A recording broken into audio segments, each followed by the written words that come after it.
Welcome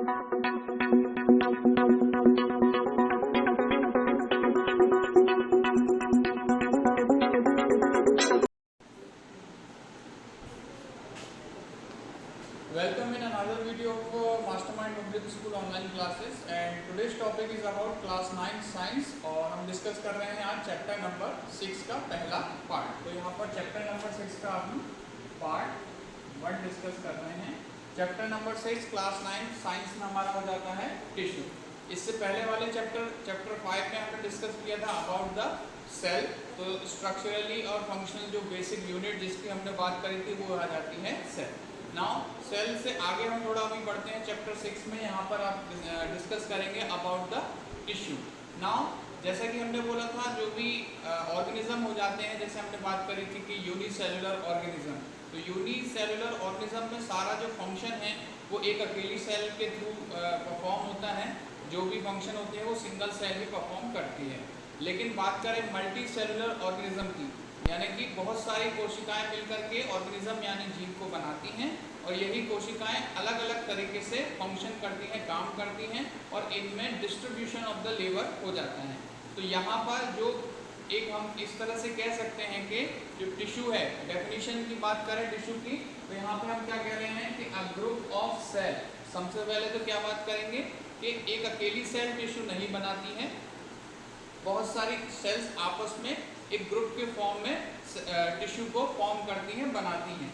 so a group of cell that are, सबसे पहले तो सिमिलर इन स्ट्रक्चर, यानी कि ऐसी सेल जो कि देखने में, संरचना में, स्ट्रक्चर में एक जैसी होनी चाहिए, and work together to achieve a particular function form a tissue.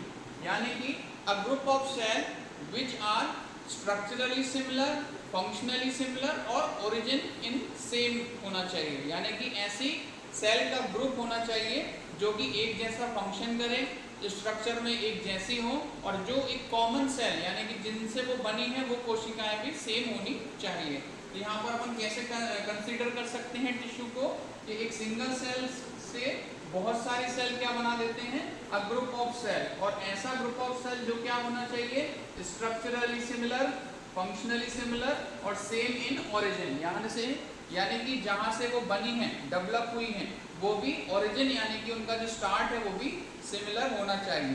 तो यहाँ पर टिश्यू का डेफिनेशन अपन इस तरह से कह सकते हैं कि tissue is the group of cell which are structurally and functionally similar and has a same in the origin called as a tissue.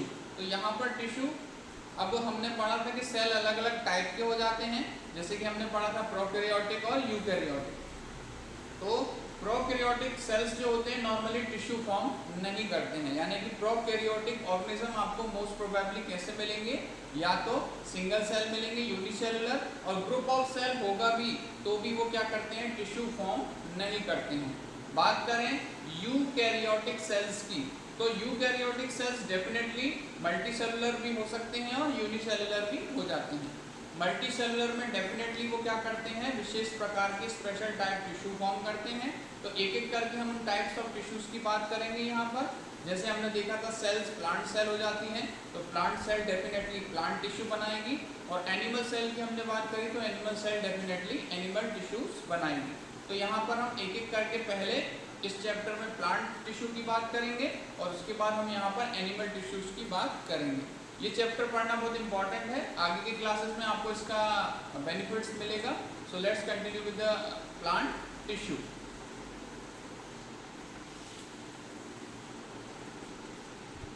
So यहाँ पे आपको ब्रीफ रिव्यू में यहाँ पर दे दे रहा हूँ इस चैप्टर का। पहला अपन देख रहे हैं टिश्यूज, और टिश्यूज में यहाँ पर आप देख सकते हैं 2 पार्ट है मेजरली। तो टिश्यू कैन बी, जैसे अपन ने पढ़ा था सेल के बारे में, तो cell can be plant cell भी हो सकती है वहाँ पर, एनिमल सेल भी, और यहाँ पर हम बात कर रहे हैं यूकैरियोटिक सेल की, ठीक है। तो ऐसे ही अगर प्लांट की सेल ज्वाइन होकर के एक साथ फंक्शन करती हैं, सेम इन ओरिजिन होती हैं और देखने में एक जैसी होती हैं, तो वो क्या बनाती हैं, प्लांट टिश्यू बनाती हैं। तो यहाँ पर टिश्यू में अपन मेजर क्लासिफिकेशन की बात करें तो प्लांट टिश्यू हो जाता है। फिर यहाँ पर ऐसे ही एनिमल की सेल अगर एक जगह ग्रुप बनाती है, इकट्ठा होती है, फंक्शन करती है, स्ट्रक्चर और ओरिजिन में सेम हो जाती है, तो वो क्या बना देती है, आपका एनिमल टिश्यू बना देती है। तो यहाँ पर अपन देख सकते हैं एनिमल टिश्यू फिर एनिमल टिश्यू की बात अपन बाद में करेंगे, यहाँ पर आगे फर्दर जो चैप्टर के पार्ट्स आएंगे उसमें अपन एनिमल टिश्यूज की बात करेंगे, लेकिन पहले हम यहाँ पर डिस्कस कर रहे हैं प्लांट टिश्यू।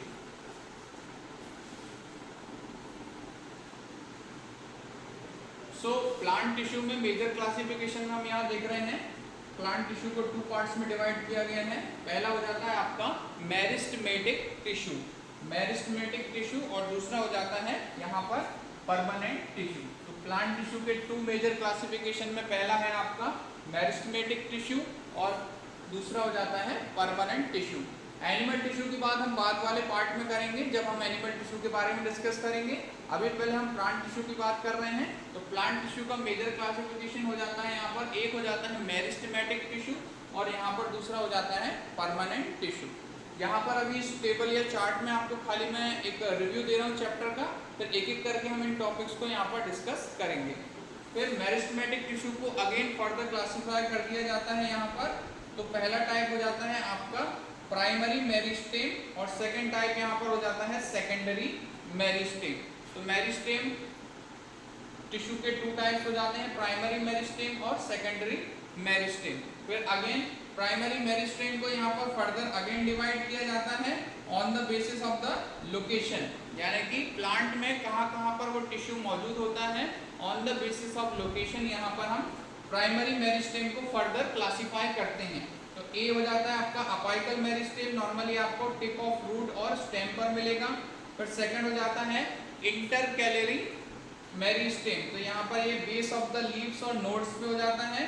और लास्टली लेटरल मेरिस्टेम, ये प्लांट के साइड वाले एरियाज में यहाँ पर डेवलप होता है और इसके कारण ग्रो लेटरली, यानी प्लांट की विड्थ में यानी कि गर्थ में ग्रोथ होती है, यानी प्लांट की चौड़ाई में वृद्धि हो जाती है। तो ये हमने देखा प्लांट का पहला टाइप था प्लांट टिश्यू का मेरिस्टेमेटिक टिश्यू। उसके अपन ने फर्दर क्लासिफिकेशन देखे प्राइमरी और सेकेंडरी। प्राइमरी में अगेन एपाइकल, इंटरकैलरी और लेटरल मेरिस्टेम। आगे हम जाएंगे तो इनका अपन डिटेल डिस्कस करेंगे। देन परमानेंट टिश्यू की बात करें प्लांट में, तो परमानेंट टिश्यू को अगेन क्लासीफाई कर दिया गया है। यहाँ पर आप देखेंगे पहला हो जाता है सिंपल परमानेंट टिश्यू और सेकंड हो जाता है आपका complex permanent tissue. Permanent tissue का पहला हो जाता है सिंपल परमानेंट और दूसरा हो जा रहा है complex permanent tissue. Simple permanent को अगेन 3 पार्ट्स में डिवाइड किया जाता है, जहां पर आप देख सकते हैं ए, बी और सी। ए में है आपका पैरेन्काइमा, बी हो जाता है कोलेनकाइमा और सी हो जाता है स्क्लेरेन्काइमा। ये जो डिवाइडेशन है, क्लासिफिकेशन है, ये सेल की कंडीशन के आधार पर है, on the basis of the structure और फंक्शन ऑफ द सेल। ये सेल का शेप क्या है, साइज क्या है, डेड है या लिविंग है, उस पर ये हमने यहाँ पर क्लासिफाई किया है। देन कॉम्प्लेक्स परमानेंट टिश्यू को भी अगेन फर्दर डिवाइड किया जाता है। तो प्लांट में अपन बात करें कॉम्प्लेक्स परमानेंट टिश्यू भी 2 टाइप्स का हो जाता है। यहाँ पर बात करें जाइलम और सेकेंडरी ये फ्लोएम। जाइलम मेनली जो है वाटर कंडक्शन में हेल्प करता है और फ्लोएम जो है वो प्लांट में फूड कंडक्शन यानी कि भोजन के प्रवाह में हेल्प करता है। तो जाइलम से वाटर कंडक्शन यानी कि वाटर एक पार्ट से प्लांट के दूसरे पार्ट तक जा रहा है और फ्लोएम यहाँ पर फूड के कंडक्शन में हेल्प करता है। तो आगे हम इन्हीं पार्ट्स की बात करेंगे। प्लांट टिश्यू का ये आपका पूरा एक रिव्यू है कि क्या क्या हमको इस चैप्टर में प्लांट टिश्यू के बारे में पढ़ना है। तो सबसे पहले हम यहाँ पर शुरुआत करेंगे मेरिस्टेमेटिक टिश्यू से। तो प्लांट टिश्यू में सबसे पहला टॉपिक हम पढ़ेंगे मेरिस्टेमेटिक टिश्यू।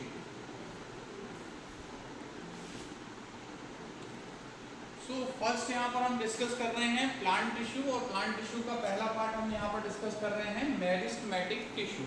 तो यहाँ पर मेरिस्टेमेटिक टिश्यू से, मेरिस्टेम से क्या मतलब हो जाता है कि ऐसा टिश्यू जिसमें जो सेल प्रेजेंट हैं उनमें अभी भी क्या है, सेल में डिवाइड होने की कैपेसिटी मौजूद है, यानी कि ये सेल डिवाइड हो सकती हैं, अपने जैसी और सेल बना सकती हैं और वो सेल में मॉडिफिकेशन पॉसिबल है।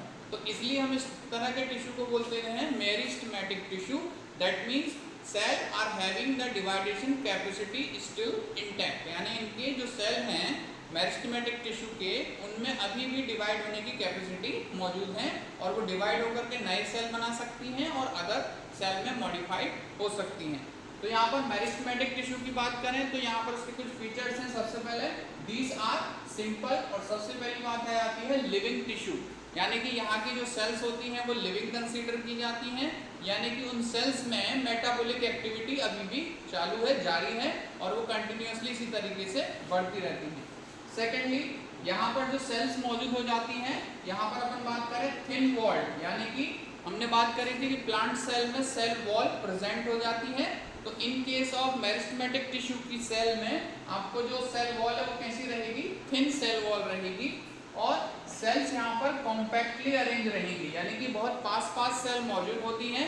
एक दो सेल के बीच में जो स्पेस है वो नेग्लिजिबल होता है या फिर एब्सेंट होता है। ठीक है।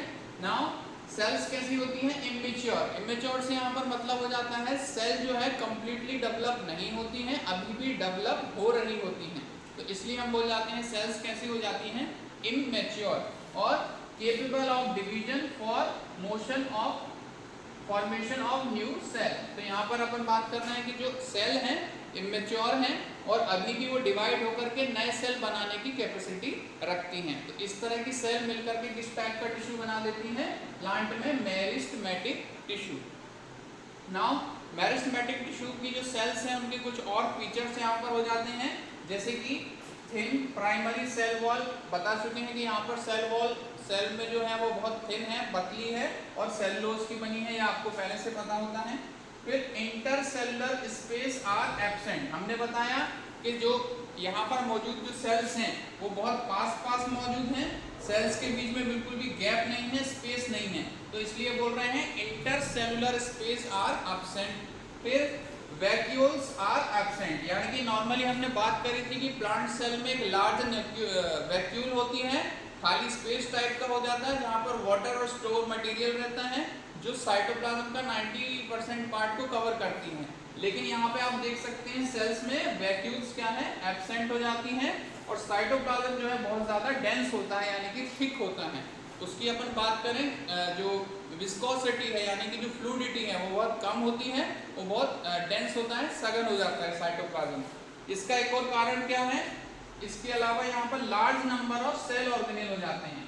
डेंस साइटोप्लाज्म क्यों है, क्योंकि यहाँ पर सेल ऑर्गेनेल, जो भी सेल ऑर्गेनेल हमने चैप्टर नंबर 5 में पढ़े हैं वो बहुत ज़्यादा अमाउंट में इन सेल्स में होते हैं। और यहाँ पर एक बात और आ जाती है प्रोमिनेंट न्यूक्लियस, यानी कि जो न्यूक्लियस होता है बहुत ज़्यादा डेंस होता है, प्रोमिनेंट होता है, आप आसानी से सेल्स को ऑब्जर्व करके देख सकते हैं। तो यहाँ पर सेंटर में आपको जो डार्क ब्लैक सर्कल्स के फॉर्म में दिख रहा है ये आपका डेंस न्यूक्लियस हो जाता है।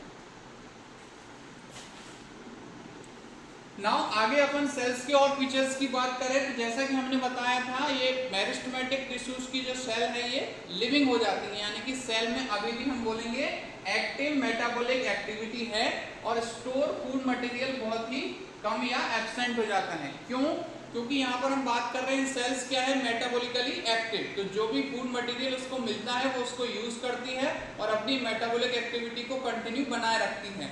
इसलिए सेल में अंदर फूड मटेरियल जो है स्टोर फॉर्म में नहीं होता, एब्सेंट होता है। फिर cells are actively dividing cell in growing region of the plant, जैसा कि हमने पहले भी बताया कि यहाँ पर जो सेल्स में capable of division and formation of the new cell, यानी कि सेल में कैपेसिटी है वो कंटिन्यूसली डिवाइड होती रहती हैं और नए सेल्स बनाती रहती हैं। और इस तरह का जो टिश्यू है प्लांट के कौन से एरियाज में पाया जाएगा, यहाँ पर अपन बात करें in growing region of the plant, जहाँ से प्लांट बढ़ रहा होता है। तो यहाँ एग्जाम्पल हो जाते हैं आपका एक तो रूट यानी जड़ वाला एरिया, और सेकेंडली यहाँ पर शूट टिप, यानी कि जो स्टेम हो जाता है, तना हो जाता है, उसका आपका टिप वाला पार्ट। तो ये दो रीजन होते हैं प्लांट में जहाँ पर बहुत ज़्यादा अमाउंट में आपका क्या मौजूद होता है, मेरिस्टेमेटिक टिश्यू। ये प्लांट के वही रीजन है जहाँ पर एक्टिव सेल डिवीजन चालू रहता है ताकि प्लांट जल्दी जल्दी ग्रो करके साइज में बड़ा हो सके और आगे की जो उसकी एक्टिविटी उनको परफॉर्म कर सके। आगे हम इन्हीं में क्लासिफिकेशन देखेंगे कि मेरिस्टेमेटिक टिश्यू हमने बात करी थी प्रीवियस चार्ट में कि दो पार्ट में डिवाइडेड है।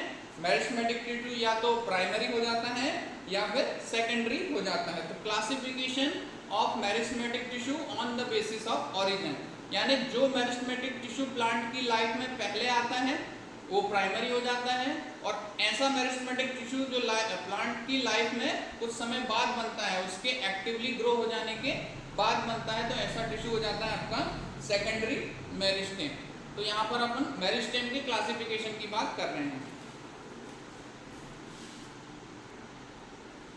तो यहाँ पर जो हम देख रहे हैं मेरिस्टेम का क्लासिफिकेशन हो जाता है। तो classification on the basis of origin, कि यहाँ पर जो मेरिस्टेम की सेल हैं वो कहाँ से ओरिजिन हो रही है, कहाँ से बन रही हैं, उस बेस पे हम यहाँ पर मेरिस्टेम को 2 पार्ट्स में डिवाइड करते हैं।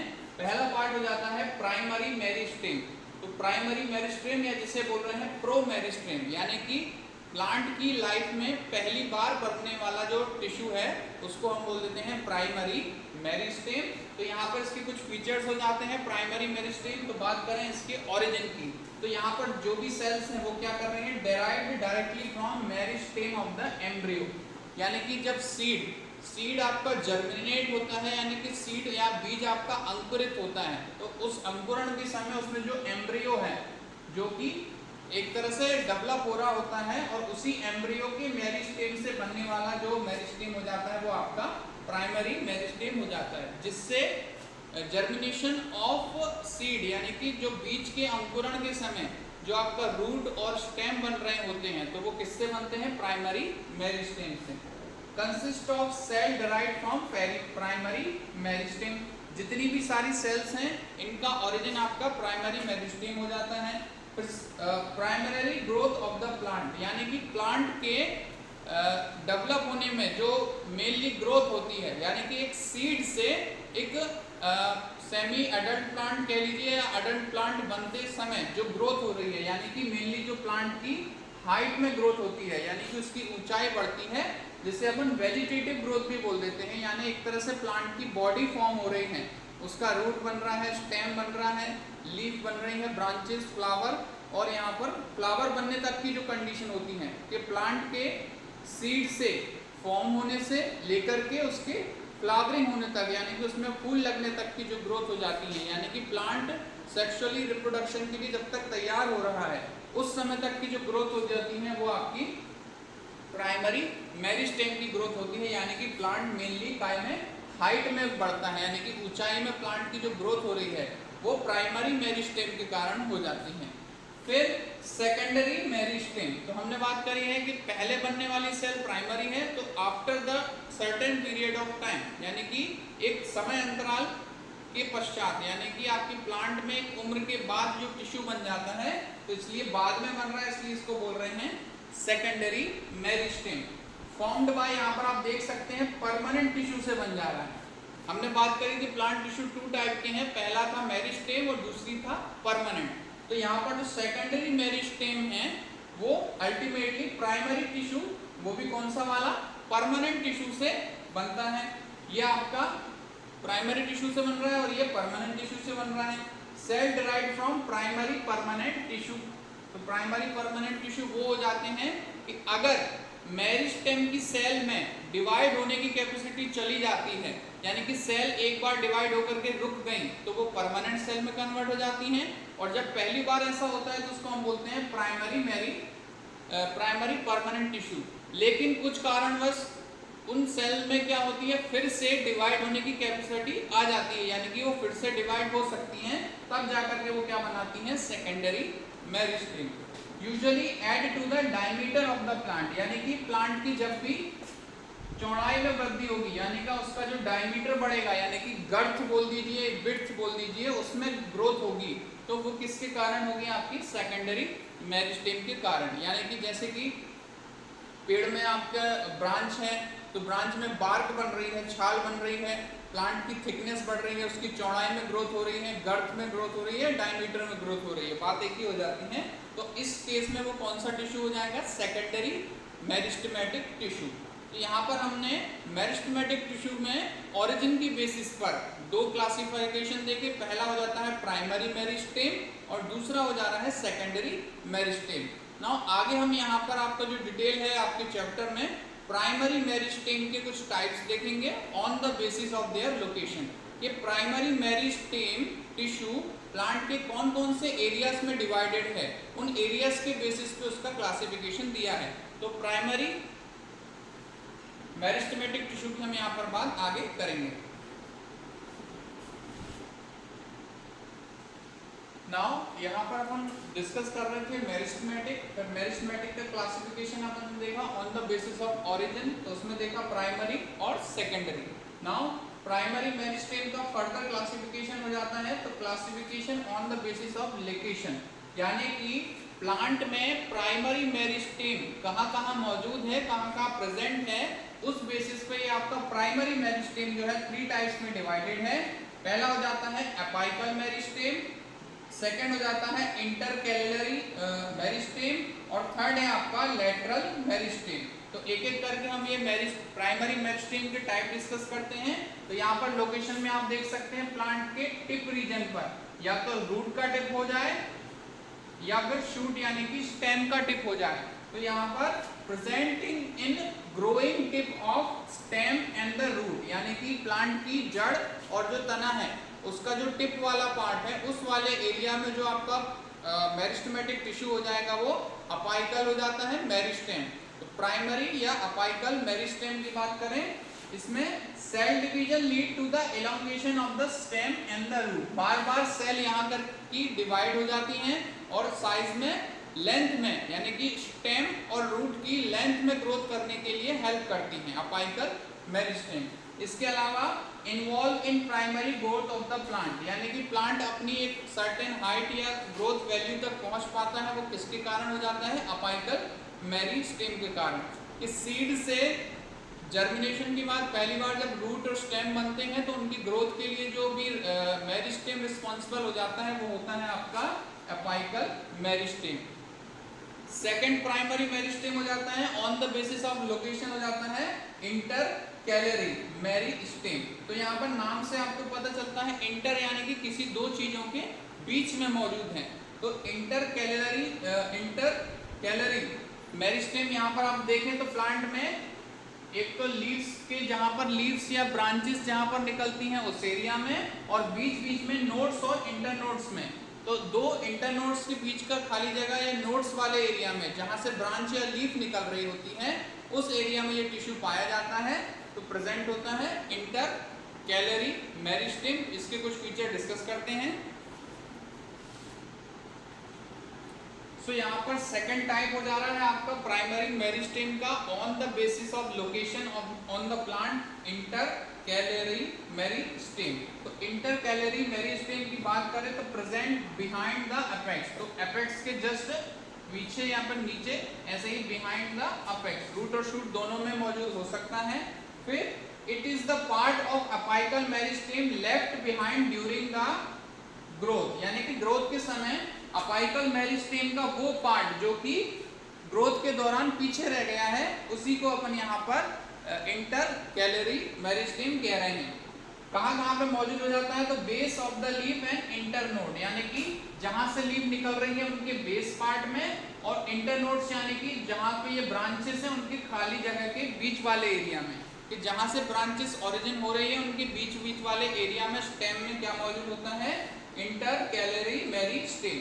Lastly it is help in the length of leaves, यानी कि लीव्स की लेंथ बढ़ाने में आपका ये इंटरकैलरी मेरिस्टेम हेल्प करता है। तो जैसे कि ग्रास फैमिलीज की बात करें, बेम्बू है और भी आपके दूब ग्रास है, तो ग्रास फैमिली वाले जो प्लांट होते हैं उनमें ग्रास के जल्दी बढ़ने के कारण क्या हो जाता है, उसमें एक्टिविटी ऑफ इंटरकैलरी मेरिस्टेम के कारण उनकी लेंथ लीव्स की बहुत जल्दी बढ़ती रहती है।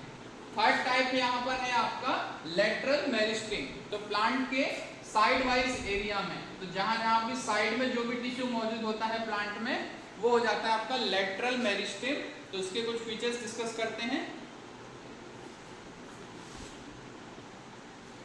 सो अगेन थर्ड टाइप आपका हो जाता है प्राइमरी मेरिस्टेम में on the basis of location है लेटरल मेरिस्टेम। तो लेटरल यानी कि साइड में मौजूद होने वाला, तो यहाँ पर also called as a lateral meristem को अपन क्या बोल देते हैं, secondary meristem. Side of longitudinal axis of the plant, तो ये आपका सेंटर में हो जाता है लॉन्गिट्यूडनल एक्सिस, इसके दोनों साइड पर जो टिश्यू मौजूद होगा वो आपका ये लेटरल मेरिस्टेम हो जाएगा। फिर it gives rise to the vascular tissue. Vascular tissue से यहाँ मतलब ये है कि प्लांट में कोई भी कंडक्शन का काम हो रहा है, जैसे फूड या वाटर को एक जगह से दूसरी जगह ले जाने के लिए जो टिश्यू रिस्पॉन्सिबल होते हैं उनको बनाने में ये लेटरल मेरिस्टेम आपका हेल्प कर रहा है। फिर कॉज ग्रोथ इन गर्थ यानी कि width of stem and root. Plant के स्टेम यानी कि तना और रूट यानी कि जड़ की जो विड्थ यानी कि साइड बाय साइड जो ग्रोथ हो रही है उसमें हेल्प करता है। और it is responsible for secondary growth यानी कि प्लांट में या बड़े बड़े जो ट्रीज होते हैं उनमें अपन सेकेंडरी ग्रोथ तब बोलते हैं जब उनमें की वुड यानी कि लकड़ी यानी कास्ट बनने लगती है। वुड बनते समय जो ग्रोथ होती है उसी को अपन यहाँ पर secondary growth of the plant कहते हैं। तो सेकेंडरी ग्रोथ के लिए आपको क्या रिस्पॉन्सिबल हो जाता है, लेटरल मेरिस्टेम। तो ये हमने यहाँ पर अभी देखा था प्लांट में। पहले हमने देखा 2 टाइप्स के हो जाते हैं, मेरिस्टेम और परमानेंट टिश्यू। फिर मेरिस्टेम में हमने 2 क्लासिफिकेशन देखे, एक हो जाता है प्राइमरी और एक देखा सेकेंडरी मेरिस्टेम। फिर प्राइमरी में हमने देखा कि on the basis of 3 location 3 type थे। एक था पहला हमने देखा अपाइकल, दूसरा था इंटरकैलरी और थर्ड हो जाता है लेटरल। तो ये हमने प्लांट के मेरिस्टेमेटिक टिश्यू की यहाँ पर हमने डिस्कशन किया। फिर next part of this chapter video में हम डिस्कस करेंगे प्लांट के परमानेंट टिश्यूज के बारे में, जिसमें हम देखेंगे प्राइमरी परमानेंट और सेकेंडरी परमानेंट टिश्यू। तो प्राइमरी और सेकेंडरी परमानेंट टिश्यू की बात हम यहाँ पर आगे इस चैप्टर के पार्ट 2 वीडियो में करेंगे। So kindly do like, share and subscribe our channel and study well.